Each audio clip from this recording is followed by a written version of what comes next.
Bonsoir, voici les titres de l'actualité de ce 28 septembre. 8 jours après avoir quitté Sydney et les Jeux Olympiques, Marie-Josée Pérec parle, elle est vidée, elle a vraiment eu peur, dit-elle, vous l'entendrez dans quelques instants.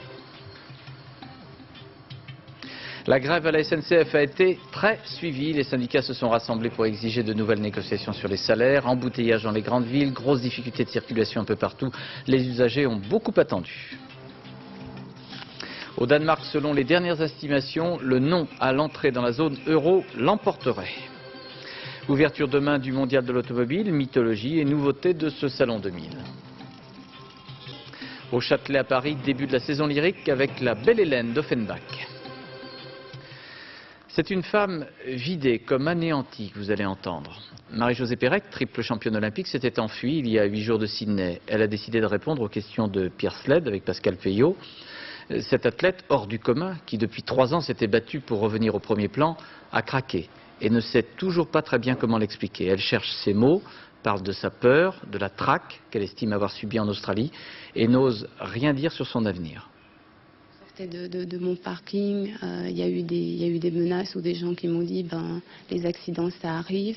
Je sais pas, on a été au supermarché, on était insultés et tout ça fait que la pression elle montait, on était suivis en voiture, on était épiés au stade. Cet épisode de l'hôtel, c'est quoi exactement?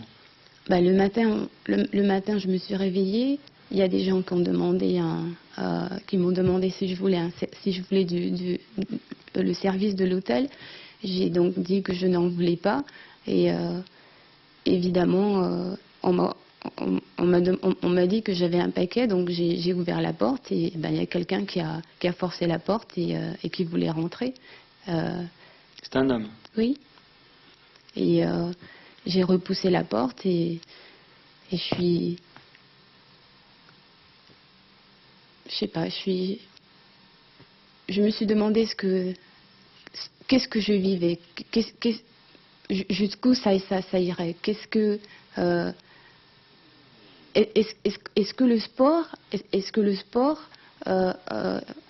ça vaut le coup de faire du sport dans des conditions pareilles? Franchement, est-ce que vous regrettez d'être parti?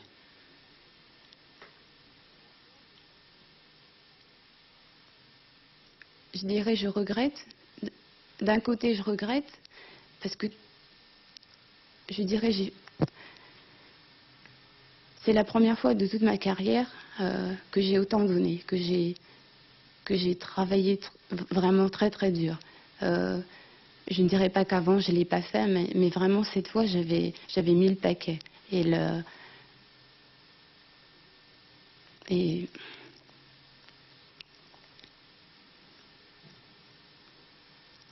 j'ai perdu ce que... Vous n'avez pas eu l'idée à ce moment-là, plutôt que de partir, de rejoindre le groupe France pour vous mettre justement au sein d'un cocon qui vous protégerait quand même? Le groupe France, mais ce sont des étrangers pour moi. Ce sont des gens avec lesquels je n'ai pas de rapport et puis en fait il faut savoir que ce sont des gens, je dirais, tous ces gens ils n'ont jamais rien fait pour moi et je dirais il y a un bon nombre de toutes ces personnes mais qui ne pensaient qu'à une chose, c'est que je me plante, mais ça a toujours été comme ça et tout le monde le sait, c'est pas nouveau. Je n'ai jamais rien attendu de ces gens-là, j'ai toujours pensé que ces gens-là ne pouvaient pas m'aider. J'ai toujours fonctionné toute seule, voilà. Et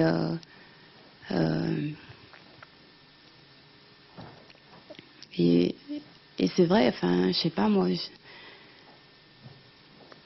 En tout cas, je pouvais rien attendre d'eux. En fait, je ne savais pas où me retourner et sur qui me retourner parce que non. En fait, il y avait personne. Vous avez regardé le 400 mètres? Oui. Qu'est-ce que vous en avez pensé? Je pensais que j'aurais dû être de l'autre côté de l'écran. Mais... Et sur la course, si vous aviez pris le départ de cette finale, votre entraîneur a déclaré que vous étiez en dessous de 49 secondes. C'est vrai, vous avez réalisé ces temps-là et vous auriez pu gagner à nouveau cette médaille d'or? Je n'y étais pas. Cathy Freeman, aujourd'hui, qu'est-ce que vous lui diriez? Rien. Qu'est-ce que vous faites en ce moment? À quoi passez-vous vos journées? Ah, rien, je déprime complètement. Et j'ai l'impression que c'est un cauchemar et que je vais certainement me réveiller et que tout ça serait...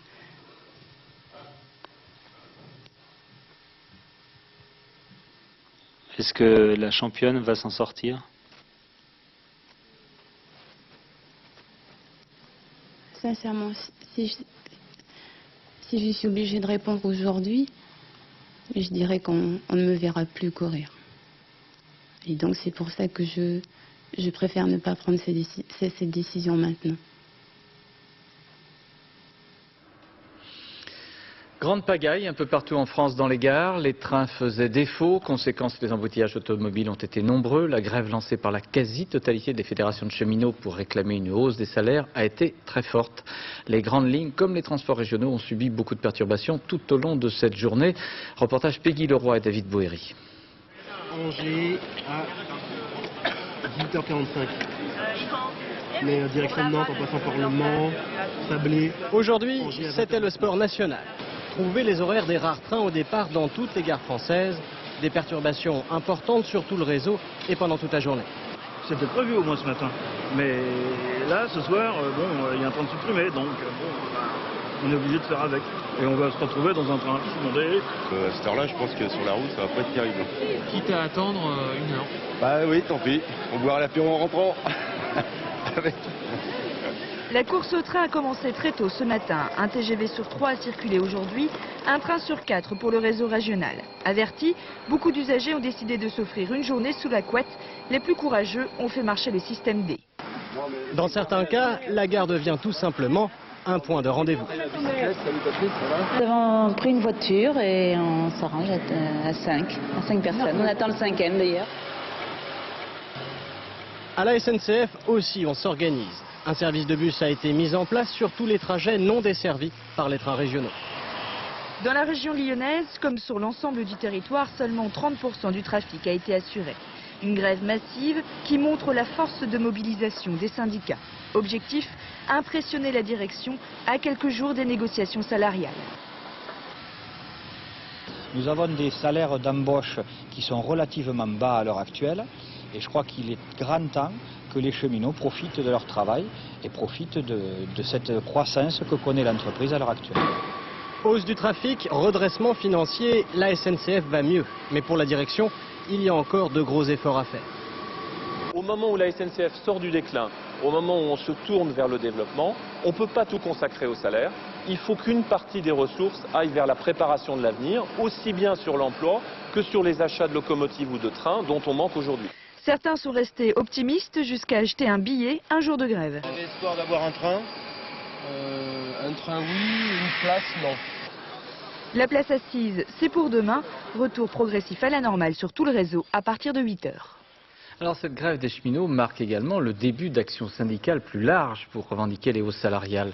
L'application des 35 heures a sans doute masqué cette demande forte de meilleure rémunération compte tenu de la croissance. Explication Elisabeth Esley avec André Sora. La forte mobilisation pour les salaires à la SNCF ne va pas tarder à faire des émules.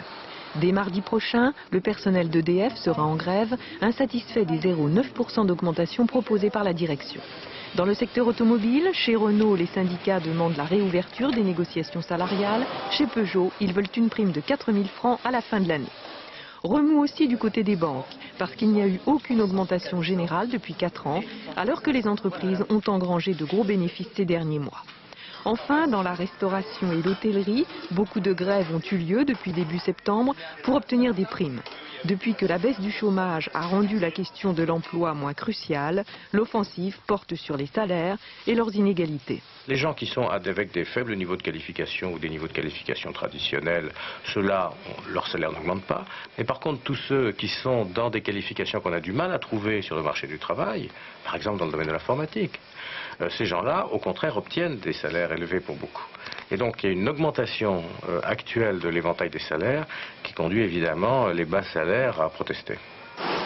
Dans les petites entreprises, les conflits proprement salariaux restent rares pour l'instant et les succès limités. Les augmentations obtenues, parfois accompagnées de faibles primes, oscillent entre 1 et 2,5%.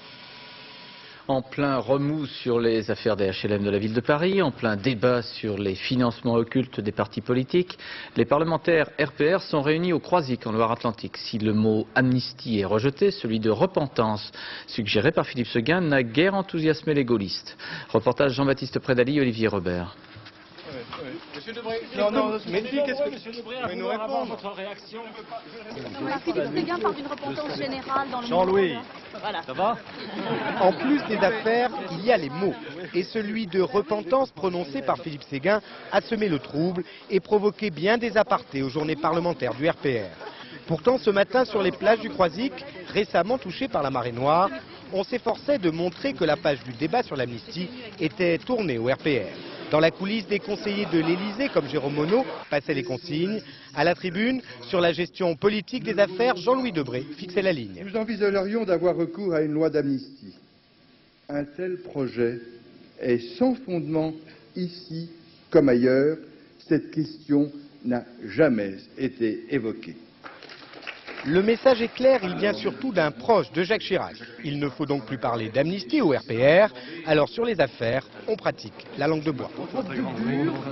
Ce que je souhaite, c'est que nous donnions aux Français la preuve, que nos pratiques d'aujourd'hui ne sont plus les mêmes que celles d'hier. Au Croisic, d'Édouard Balladur à Philippe Séguin, les absents sont nombreux. On attend en revanche Jean Tibéri. La météo est instable, la pluie menace.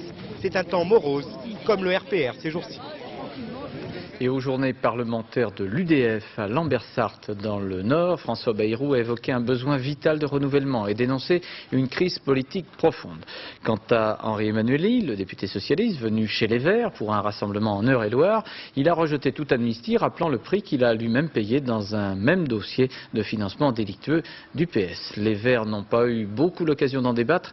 Des agriculteurs beaucerons les en ont empêchés. Reportage Alban Mikosi et Yann Moine. De regarder de l'autre côté, on n'a pas l'intention de discuter. Ce sera donc un dialogue de sourds, dos à dos. Ce matin, 250 exploitants agricoles de la Beauce ont empêché la tenue normale des journées parlementaires des Verts. Un cordon de gendarmerie a prévenu tout incident, mais l'ambiance est restée tendue. Nous engageons le dialogue, on aurait préféré l'engager à l'intérieur, et nous restons là pour le poursuivre. Il ne sera pas dit que les Verts sont les caricatures que ces messieurs veulent bien donner. Dans l'après-midi, il fut question d'un autre malaise, celui des citoyens face aux différentes affaires actuelles. La proposition de Philippe Séguin, une repentance générale des politiques, n'a pas suscité l'enthousiasme. Écoutez, moi, la repentance, je pense que c'est une lâcheté a posteriori. Je ne suis pas pour l'amnistie, je l'ai dit il y a des années, j'ai fait ce qu'il fallait pour que ce ne soit pas le cas. Mais moi c'est un peu tard, j'ai déjà payé, alors j'aurais préféré que M. Séguin s'en souvienne avant. Demander l'amnistie à la repentance, c'est dire tourner la page, on ne lit pas la page, on efface tout comme si rien ne s'était passé. Ça c'est de l'amnésie, c'est de la tartufferie. Toutes tendances confondues, les partis de gauche estiment que les affaires actuelles concernent surtout la droite, voire l'Élysée, et que le président de la République doit s'expliquer. Alors Gérard Leclerc, ces idées de repentance, d'amnistie, tirer un trait ne font vraiment pas l'unanimité, puis ça oblige aussi à un petit effort de mémoire, je crois. Oui, écoutez, s'il est un mot tabou, presque un gros mot en politique, c'est bien celui d'amnistie. Chacun a gardé le souvenir cuisant de la loi Rocard de 1990 sur le financement politique qui effaçait les infractions commises auparavant. L'effet avait été dévastateur dans l'opinion publique et l'opposition de droite était alors tombée sur les socialistes, Alain Juppé par exemple, parlant de la gauche la plus pourrie du monde. Aujourd'hui, un peu comme l'arroseur arrosé, c'est la droite et le président de la République qui se retrouvent en première ligne dans les affaires de Paris. Et certains s'alarment, comme en 90, de la boue, de la démocratie en danger. Et le porte-parole du RPR, Patrick Devedjian, a lâché le mot d'amnistie, provoquant immédiatement un tollé pour Matignon. Cette seule évocation est une faute politique lourde, alors que l'Élysée jure qu'il n'est pour rien dans ce brûlot. Alors pour contourner l'obstacle, d'autres comme Alain Juppé parlent de tourner la page et puis Philippe Séguin souhaite un acte d'explication, de repentance avant une loi qui ferait la distinction entre la corruption et le financement extralégal des partis. Bref, quelque chose qui ressemblerait furieusement à une amnistie mais sans en avoir le nom, une subtilité que personne à gauche et bien peu à droite semble vouloir assumer aujourd'hui. Merci Gérard. En ce qui concerne le dossier judiciaire né de la confession vidéo de Jean-Claude Méry, l'avocat de ce dernier, Maître Belot, a livré quelques explications à notre confrère ce matin, Le Parisien. Une perquisition au domicile de l'avocat a été opérée hier soir. Reportage Yasmina Farber, Thierry Curtet. Confessions et contradictions. Dans Le Parisien, Maître Jean Belot en relève au moins deux. L'avocat n'est pas d'accord avec Arnaud Hamelin sur la date du tournage de la cassette. Selon lui, Jean-Claude Méry a été enregistré en décembre 95 avant Noël. Le producteur maintient de mémoire sa date du 24 mai 96. Dans ma déposition, c'est ça, je la reconstitue comme ça. Mais, je veux dire, d'un côté, je vois pas, c'est la seule chose d'ailleurs où je donnerais un crédit à ce que dit M. Belot et là-dessus, c'est que je vois pas pourquoi c'est mieux de l'avoir fait en décembre plutôt qu'en mai. Pourquoi cette contradiction? Mystère. Autre confusion, quel était le contrat entre Belot, Méry et Hamelin? Selon l'avocat, aucune promesse n'a été faite au producteur. Hamelin n'avait aucune copie et il n'a jamais été question qu'il en ait une, encore moins qu'il la diffuse. Dans l'esprit de Méry, il tournait point final. Il vient me voir, et pourquoi? Parce que Méry, 2 jours avant, avait bien dit « je veux un journaliste » pour qu'il puisse dire après qu'il ait suffisamment de contact avec les médias pour dire « bon, voilà ce que j'ai » et pour que j'en fasse bon usage pour faire mon boulot comme il dit. Finalement, Arnaud Hamelin récupère la cassette, non pas par Maître Belot, mais par le biais de son ancien associé, Maître Guilloux. Rien ne va plus entre les deux hommes. Maître Belot présente même le fiscaliste comme un proche de Le Pen. C'est mon ancien associé Alain Guilloux qui a donné sa copie à Hamelin. Depuis des mois, Alain Guilloux veut exploiter la vidéo à des fins mercantiles. J'étais contre toute idée de partage du gâteau. Des propos formellement démentis par Maître Alain Guilloux. De querelles en confession, d'aveux en contradiction, la cassette de Jean-Claude Méry n'a pas fini d'échauffer les esprits. Candidat socialiste à la mairie de Paris, Bertrand Delanoë lançait officiellement sa campagne pour les municipales de mars 2001. Un compte à rebours pour l'alternance, pour celui qui souhaite une rupture avec le système RPR parisien, dit-il. On a remarqué la présence de Christian Sauter, ancien ministre de l'économie, dans la salle. On le voit ici, où se trouvait M. Delanoë. Les Danois résistent par référendum. À une courte majorité, ils viennent de dire non à leur entrée dans la zone euro, 50,9% contre 49,1% sous réserve de publication officielle. Les opposants à la monnaie commune européenne ont une nouvelle fois gagné. Reportage à Copenhague, Nathalie Moisin et Nathalie Gallet, en compagnie d'un couple désuni sur cette question. Au Danemark, partisans et opposants à l'euro sont souvent très proches. Chez les Stolp, le débat a même lieu en famille. On n'a pas notre mot à dire dans l'Europe. C'est vrai que nous sommes un petit pays. Tu crois que l'Allemagne s'intéresse une seule seconde au peuple danois? Madame enseigne dans le public, monsieur est commercial et à chaque référendum européen, c'est pareil. Moi je vote non à chaque fois parce que par principe, je pense qu'on n'a rien à voir avec l'Europe. Moi je vois toujours oui, oui. Lasse a été convaincu par les arguments économiques en faveur de l'euro. Pour sa femme, comme une majorité de Danoises, la souveraineté politique du Danemark est en danger. Toutes les demi-heures cet après-midi, la presse a publié les sondages sortis des urnes. Dans cette salle des marchés, on les a suivis de près. Ambiance sereine, même si le non l'emporte. La situation économique du pays est très très bonne. Nous attendons que la politique économique, une politique de stabilité qui a été en force dans ce pays pendant une très longue période, va continuer. Si les résultats définitifs du référendum ce soir sont négatifs, certains hommes politiques l'ont annoncé dans la presse, un nouveau référendum pourrait avoir lieu d'ici quelques années. L'Union économique et monétaire aura suffisamment vécu, on saura si c'est une réussite et il sera alors toujours temps pour les Danois d'y adhérer. Un sale temps pour l'euro déjà fait, mais également un avertissement d'un pays qui est membre de l'Union européenne, mais un petit pays, entre guillemets, à l'égard des grands. Tout à fait. Les Danois ont dit non, mais c'est un petit non. Les marchés financiers, d'ailleurs, avaient anticipé. L'euro a donc bien résisté. Il était à 0,8823. C'est donc une légère baisse, mais ce n'est pas dramatique du tout. Un vote qui va conforter les Suédois et les Britanniques dans leur refus d'intégrer la zone euro. Les Danois ont toujours eu des relations compliquées avec l'Europe. C'est le 6e référendum. En 92, ils avaient dit non au traité de Maastricht. Aujourd'hui, Copenhague envoie un message clair à Bruxelles. Les Danois ne veulent pas de cette Europe de bureaucrates qui décident de tout. Au Danemark, la démocratie directe est une réalité. Cela se passe au niveau de la commune, de la paroisse, de l'école ou de l'entreprise. C'est aussi, on l'a entendu dans le reportage, le cri d'un petit pays qui se méfie des grands et surtout des discours sur l'avenir de l'Europe. Vu de Paris, il faudra en tirer les leçons, car c'est une Europe à deux vitesses qui se profile. L'Europe zone euro et la non-euro. La France assure actuellement, comme vous le savez, la présidence de l'Union européenne. Elle doit convaincre ses partenaires de réformer les institutions dans la perspective de l'élargissement à l'Est. Cela n'intéresse personne. Les Danois récalcitrants vont doper les eurosceptiques. Alors ce soir, Christian Marimano, Lionel Jospin dédramatise. Il estime que le non des Danois n'est pas un problème pour l'euro. Le processus de paix israélo-palestinien malmené, certes, le Premier ministre israélien Ehud Barak a évoqué pour la première fois une capitale palestinienne constituée de certains quartiers de Jérusalem-Est. Mais un attentat à Gaza qui a coûté la vie à un soldat israélien et une provocation d'Ariel Sharon sur l'esplanade des mosquées ont entraîné des actes de violence.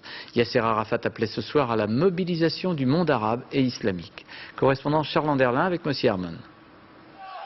Ariel Sharon est entouré de gardes du corps et de policiers tendus. Des fidèles musulmans et des députés arabes israéliens sont là et l'interpellent. Les équipes de télévision n'ont pas été autorisées à pénétrer sur l'esplanade des mosquées et ces images ont été tournées par des Palestiniens avec des vidéoamateurs. C'est l'affrontement entre l'imposant service d'ordre et des centaines de jeunes Palestiniens.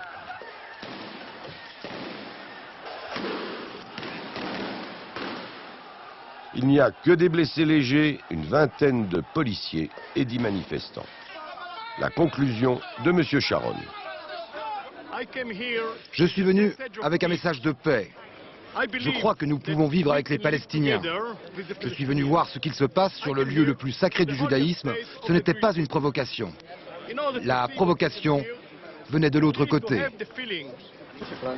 Pour Faisal El-Husseini, le dirigeant palestinien, Ariel Sharon joue avec le feu. Pendant 2 jours, nous avons essayé de persuader le gouvernement israélien d'interdire la visite de M. Sharon. Malheureusement, il ne nous a pas écoutés et cela suscite de la tension à Jérusalem et ailleurs. De fait, des accrochages ont eu lieu ici, à Jérusalem-Est et au nord de Ramallah. Des jeunes Palestiniens ont lancé des pierres sur les soldats qui ont riposté en tirant des balles caoutchoutées. Ce regain de tension intervient alors que le processus de paix connaît une crise grave. Après 1 an de pourparlers incessants, les négociateurs israéliens et palestiniens n'ont même pas réussi à rédiger un seul document de travail. La pierre d'achoppement, c'est le Haram el-Sharif, les mosquées, le 3e lieu saint de l'islam, le mont du Temple pour le judaïsme. Yasser Arafat affirme qu'il n'y aura pas d'accord s'il n'obtient pas la souveraineté sur Jérusalem-Est et sur ce lieu saint. M. Barak refuse. Et puis l'on évoque un possible retour sur la scène politique israélienne de Benjamin Netanyahou. L'ancien Premier ministre, soupçonné de corruption, vient d'obtenir un non-lieu de la justice israélienne. Officiellement, il y aura bien un second tour aux élections législatives et présidentielles serbes. Le pouvoir en place semble ne pas vouloir tenir compte de la réalité des résultats, pas plus qu'il n'écoute les centaines de milliers de personnes qui étaient hier soir dans les rues de Belgrade et depuis plusieurs jours, depuis la fameuse élection. Slobodan Milosevic a même réuni ses fidèles pour préparer un deuxième tour. Commentaire Gérard Grisbeck avec Alexandra Ilic à Belgrade. Ce sont les premières images du président Milosevic depuis les élections de dimanche. Des images que diffuse ce soir la télévision serbe. À l'occasion d'une réunion de la direction de son parti, Slobodan Milosevic a appelé ses partisans à se mobiliser pour le deuxième tour. Une initiative alors que l'opposition a obtenu un soutien de poids, l'Église orthodoxe. En effet, le Saint-Synode a adressé ses félicitations à Vojislav Koštunica, qu'elle qualifie de président élu de la Yougoslavie, et exprime sa joie que tout se soit passé dans le calme. Nous appelons Vojislav Koštunica et les élus de l'opposition à prendre leurs fonctions dans la paix et la dignité. Et comme pour le régime, un malheur n'arrive jamais seul. Après l'Église, c'est un allié du pouvoir qui prend ses distances. Le Parti radical, qui est un parti d'extrême droite, annonce que le président Milosevic a bien perdu les élections au profit de l'opposition. Je ne suis pas content que l'opposition ait gagné. Je suis triste, je suis fâché, mais il faut l'admettre. Alors évidemment, on attend de nouvelles initiatives de l'opposition dont les dirigeants se réunissent ce soir. Nous allons appeler à la grève générale en Serbie et nous sommes en train de nous organiser pour cela. Grève générale ou pas, la décision n'a pas encore été prise, mais l'opposition se sent pousser des ailes après le succès de la manifestation d'hier au soir qui a rassemblé au moins 200 000 personnes à Belgrade. Sur scène, Goran Bregovic, le compositeur de la musique des films d'Emir Kusturica. Les gens, ils avaient besoin de dire non, plus que choisir, c'est pas le choix d'un nouveau président, c'est plutôt non à cette tyrannie. L'épreuve de force entre le pouvoir et l'opposition dure depuis 4 jours et l'issue est toujours aussi incertaine. En Indonésie, à Jakarta, la justice vient d'abandonner les charges qui pesaient contre l'ex-président dictateur Suharto. Il est déclaré pour des raisons médicales inapte à être jugé malgré le détournement de plus de 570 millions de dollars. Alors tout au long de la journée, des heurts très violents, vous allez voir des images plutôt dures, très dures même sur ce jeune homme, ont eu lieu entre manifestants et forces de l'ordre dans les rues de Jakarta avec des tirs à bout portant. Aux Philippines, sur l'île de Jolo, l'assaut de l'armée contre les rebelles aurait fait 118 morts. Les combats ne sont pas finis, il y a toujours 17 otages. Selon la police philippine, l'un des chefs du groupe des rebelles aurait été tué et 2 autres blessés, dont le commandant Robos, celui qui détenait les otages français. Mais cette information n'est pas vérifiée. Pour aider au nettoyage des forêts ravagées par la tempête de décembre 1999 en France, l'ONF, l'Office national des forêts, avait choisi une société allemande pour s'occuper précisément de la forêt de la Courbe. C'est en Charente-Maritime, au nord de Royan. Cette société allemande avait fait venir 122 bûcherons de Roumanie. Mais ces hommes, qui ont beaucoup travaillé, n'ont pas été totalement payés. Ils attendent toujours leur dû dans un campement mis à disposition par l'armée. Reportage François Privat, Alain Darigrand. Ces bûcherons roumains ne veulent pas rentrer au pays. Ils réclament leur argent. 2 500 $, pratiquement 19 000 francs. 20 fois leur salaire en Roumanie. Ils disent que c'est le seul problème, c'est l'argent. Singura problème, astăzi, care? D'autres s'inquiètent aussi quant au renouvellement éventuel de leur visa. Depuis le mois de juin, ils travaillaient au nord de Royan sur un domaine de l'Office national des forêts, ravagé par la tempête de décembre dernier. L'exploitation en a été concédée à une société allemande. C'est elle qui n'a pas payé leur salaire. Hébergés dans des villages de tentes installés par l'armée, leurs conditions de vie deviennent précaires avec le mauvais temps. Ce matin, ils ont reçu la visite de syndicalistes venus leur porter conseil. Ils ne savent pas ce qu'ils ont signé dans la mesure où les contrats de travail sont rédigés en allemand et que la plupart d'entre eux ne savent pas lire ni parler allemand. Donc ils ont fait confiance à l'interprète lors de la signature de leur contrat. Ce bûcheron, par exemple, a été blessé durant son travail. En Roumanie, sa famille a reçu de l'hôpital une facture de 20 000 francs. Depuis le début de la semaine, on annonce l'arrivée imminente des salaires en provenance d'Allemagne. Aujourd'hui, il n'y aura pas d'argent. Dans ce moment, non, mais je crois que ce problème va être résolu dans ce moment, aujourd'hui. Dans l'allée, au milieu des tentes, une grande nervosité reste perceptible. Sans leur argent, ils ne monteront pas dans ces bus de tourisme prévus pour les acheminer jusqu'en Roumanie. Attention aux intempéries dans la région Provence-Alpes-Côte d'Azur. Météo France vient d'émettre un bulletin d'alerte pour cette nuit et demain matin dans cette région, mais également dans les départements du Gard, de l'Hérault et de la Lozère. Le mondial de l'automobile, c'est-à-dire le salon de l'auto, ouvrira ses portes samedi et pendant 15 jours, c'est-à-dire 3 week-ends. Il y a 2 ans, 1 500 000 personnes s'étaient pressées autour des véhicules présentés. On en attend encore plus cette année. Les constructeurs ont, semble-t-il, innové, comme le présentent maintenant Luc Bazizin et Pascal Caron. Pas besoin d'être grande pour faire rêver. Voici la petite trouvaille du français Matra. Une voiture qui peut se conduire dès l'âge de 16 ans avec un permis 125 cm3. Au gré des humeurs ou de la météo, ce 4 roues de seulement 380 kg s'habille plus ou moins chaudement.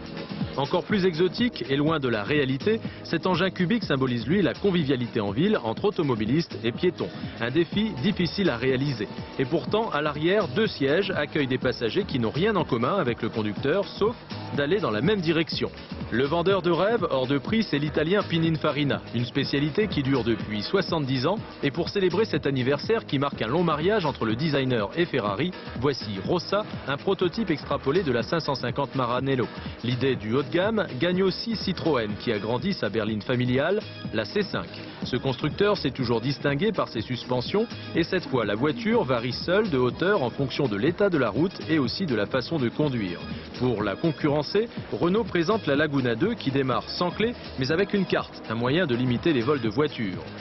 Les Japonais, champions de la miniaturisation, multiplient les véhicules de poche. Petit dehors, spacieux dedans, le Suzuki Ignis vient élargir l'offre des 4x4 urbains.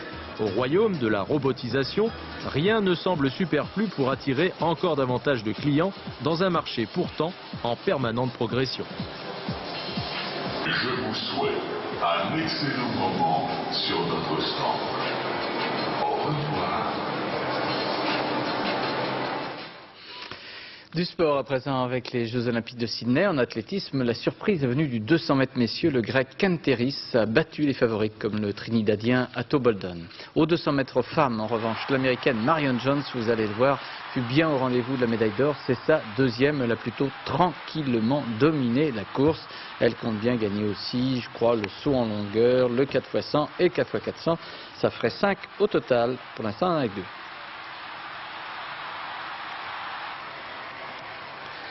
Dans le camp français, petite déception pour les handballeuses, battues en quart de finale par les Danoises, après prolongation. En revanche, les basketteurs, après leur victoire sur le Canada, affronteront en demi-finale l'Australie demain.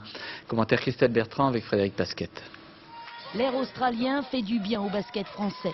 Il n'avait pas atteint une demi-finale olympique depuis les Jeux de Melbourne en 1956. Face au Canada, l'équipe de France transforme souvent ses défenses en attaque. Avec 15 points d'avance, les hommes de Jean-Pierre de Vincenzi ont pu gérer sans se presser la perte de Yann Bonato. Victime d'une rupture du tendon d'Achille, l'ailier est privé de demi-finale. Les Français, loin de balbutier leur basket comme au début du tournoi, ont réussi un match solide, sans baisser de régime. Il y a 3 jours de ça, on était au fond du trou et on a réussi à trouver la pente et l'échelle pour ressortir du trou. Voilà, donc c'est un travail collectif quand même. Score final 68-63. Contre l'Australie, les Français vont tenter de continuer à respirer dans l'atmosphère étouffante des gradins pleins d'Australiens. Un peu plus tard, les handballeuses françaises sont à bout de souffle. Malmenées tout le match, elles sont parvenues à arracher in extremis une prolongation. L'équipe de France, vice-championne du monde, est battue 28-26 par le Danemark, tenant du titre olympique. Pour les Françaises, le podium s'éloigne. Il leur reste juste un match pour l'honneur. C'est fini quoi, on n'a plus qu'à faire à se battre pour finir de 5 à 8e alors que la fête c'est de 1er à 4 quoi, donc déçu. L'équipe de France quitte le grand tournoi un peu triste d'échouer si près du but. La France aura une nouvelle médaille en boxe. Brahim Asloum disputera la finale de la catégorie des mi-mouches, les moins de 48 kg. Il sera opposé à l'Espagnol Lozano samedi. Ce sera en direct à 4 h du matin sur France Télévisions, comme tous les Jeux. Dans cette même discipline de la boxe, un autre Français, Jérôme Thomas, s'est qualifié pour les demi-finales des 51 kilos. Jérôme Thomas surprend, il est en effet handicapé par une malformation de naissance, mais il a su se battre et d'une certaine manière en tirer profit. Voyez le portrait dressé par Nathanaël de Rinxin, Arnaud Romera et Philippe Deslandes. Les plages de Sydney, ça sent les vacances. Jérôme Thomas aimerait bien les voir d'un peu plus près. Mais les vacances ne sont pas pour tout de suite. Aujourd'hui, l'univers du plus léger des boxeurs français engagés aux Jeux Olympiques, ça reste le village des athlètes, un peu triste forcément, à 3 jours de la cérémonie de clôture. Au départ, il y avait beaucoup de monde, mais là, bon, les compétitions finies, la plupart ils partent. Hein. Ça sent la fin. Ça sent la fin. Ouais. C'est triste? Non, ça sent la fin, donc ça sent la gloire. La gloire sur un ring de boxe. Jérôme se prépare à disputer une demi-finale olympique. Il est d'ores et déjà médaillé, ce qui n'était pas arrivé à la boxe française depuis 1988. Une performance pour ce mimouche de 21 ans. Je peux vous dire que c'est un des plus teigneux de l'équipe, un des boxeurs les plus teigneux que j'ai pu rencontrer. Et que sur un ring, c'est vraiment une tornade. Thomas la Tornade est aujourd'hui le 3e boxeur du monde dans sa catégorie. C'est presque un miracle. Jérôme ne possède qu'un seul muscle pectoral et un bras plus court que l'autre. Une malformation qui lui a posé des problèmes lorsqu'il a débuté à Saint-Quentin. Au départ, ça n'a pas été facile du tout pour lui parce que personne ne voulait de ce monde, parce qu'il n'était pas fait pour faire un boxeur. Il a un problème, disons, de la cage thoracique, un petit défaut. Un défaut dont Jérôme ne veut pas parler. D'ailleurs, ça ne l'empêche pas de gagner. Chez les Thomas, la boxe, c'est une histoire de famille. Jérôme a 3 frères, boxeurs, tous des champions. Les frères Thomas totalisent à eux 4 15 titres nationaux, de quoi attiser la fierté des parents. Je suis pas riche, mais c'est toute ma richesse, mes enfants. Il y a un seul chemin, il faut rester droit, droit, droit. Entraînement, entraînement tous les jours. Loin de Saint-Quentin et de sa famille, Jérôme Thomas, imperturbable, se prépare à disputer le combat le plus important de sa jeune carrière. Demain, il affrontera le numéro 1 mondial pour une place en finale des Jeux. Allez, bonne chance. Football, le sélectionneur Roger Lemaire de l'équipe de France a communiqué la liste des joueurs qui disputeront les matchs amicaux contre le Cameroun le 4 octobre et l'Afrique du Sud le 7 octobre. Vous le noterez, il n'y a pas de Bernard Lama dans les buts. L'arrivée ou le retour de Claude Makelele, Laurent Robert, Ludovic Suili, Martin Djetou, Philippe Christenval et Lionel Letizy. La dernière séquence de ce journal avec l'opéra bouffe de Jacques Offenbach, La Belle Hélène. C'est l'une des œuvres les plus populaires d'Offenbach, créée en 1864 et qui n'a guère cessé d'être jouée depuis. La Belle Hélène est présentée au Châtelet à Paris jusqu'au 27 octobre. Hélène, Ménélas et tous les autres se retrouvent au cœur d'une Grèce envahie par les touristes, comme le raconte Georges Bégou avec Pascal Feyot.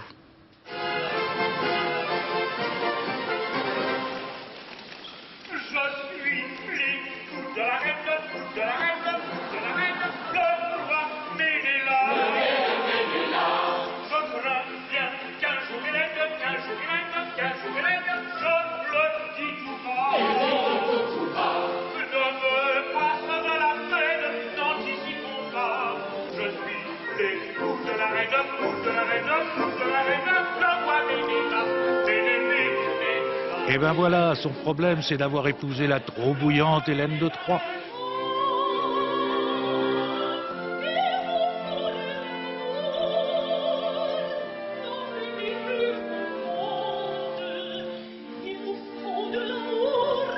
Hélène ne pense qu'au jeune berger Paris autrement plus joyeux et appétissant que Ménélas.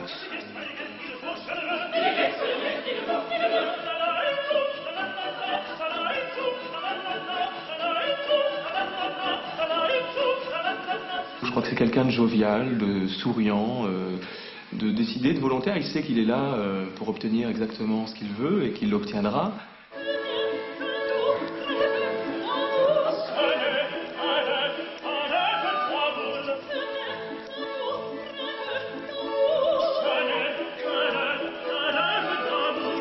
Ménélas est cocu et tout le pays s'en mêle.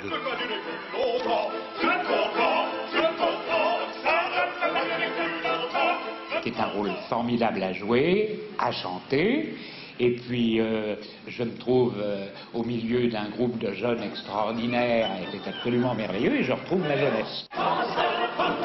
Dans cette ambiance club, Ménélas, complaisant, laissera s'envoler vers sous terre sa chère Hélène. Ainsi s'achève cette édifiante histoire de ménage à 3. Belle chute, c'est jusqu'au 27 octobre au Châtelet. Nous arrivons à la fin de cette édition. Je vous rappelle 2 informations que nous vous avons proposées dans ce journal. Tout d'abord, les propos de Marie-Josée Pérec, qui il y a 8 jours avait quitté Sydney, les Jeux Olympiques. Elle est vidée, elle a vraiment eu peur, dit-elle, et elle n'ose parler d'avenir. Et puis au Danemark, le référendum pour l'entrée dans la zone euro, la réponse des Danois c'est non à 50,9% contre 49,1% de oui. Dans quelques instants, la météo avec Nathalie Riouet. Je vous rappelle l'avis de tempête dans la région PACA, Provence-Alpes-Côte d'Azur, dans le Gard, la Lozère et l'Hérault. Suivi du point route avec Valérie Maurice. Ensuite, le magazine Envoyé spécial avec Bernard Benjamin, notamment une enquête sur les violences conjugales. Le dernier journal, c'est à 0h40, présenté par Hélène Hugues. Demain, à 7h50, Françoise David recevra André Auberger, le président de la Fédération Handisport. Et puis à 13h, vous aurez le plaisir de retrouver Gérard Rolls. Et à 20h, Béatrice Schoenberg. À lundi, bonsoir, merci.